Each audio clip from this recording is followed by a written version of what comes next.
You are as prone to love as the sun is to shine. Good morning, welcome to a field in Wiltshire. That was Thomas Traherne at the beginning, mystic poet, thinker, whose writings spill over with love for God and the natural world. And it's a lovable day today, misty morning, the blurred sunlight creating such shades and shapes through the grass. There was a lovely little cluster of rust-coloured butterflies in the grass here a few minutes ago.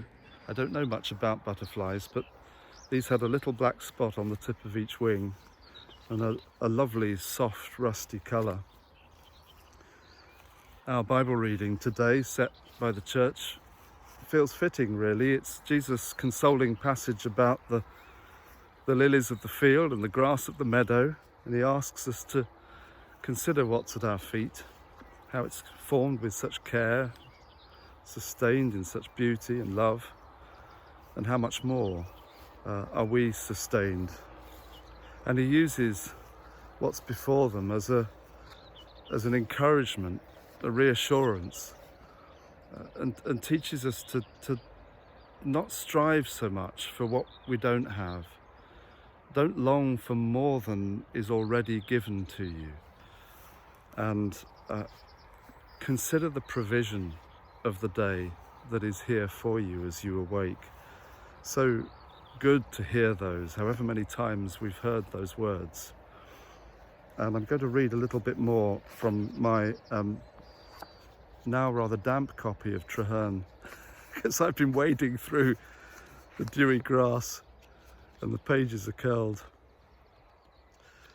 This is what he writes further about love.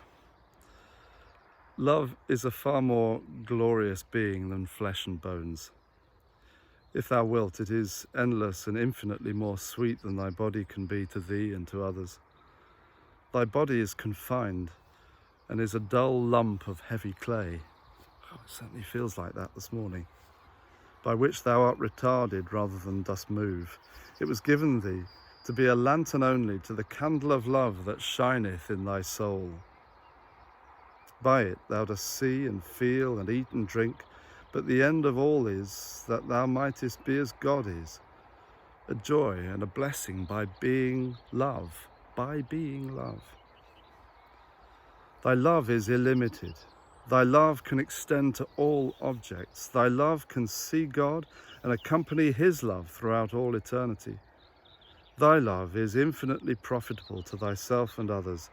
To thyself, for thereby mayest thou receive infinite good things. To others, for thereby thou art prone to do infinite good to all. Thy body can receive but few pleasures. Thy love can feed upon all, take into itself all worlds, and all eternities above all worlds, and all the joys of God before and after. Thy flesh and bones can do but little good, nor that little unless as by love it is inspired and directed. A poor carcass thy body is. He's pushing it. I think he's just about right. But love is delightful and profitable to thousands. Oh, live therefore by the more noble part. I hear that this morning. Live therefore by the more noble part. Be like him who baptizeth with fire.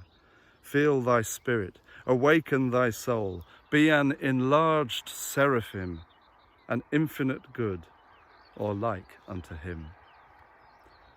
God bless you, friends, as you go to ground.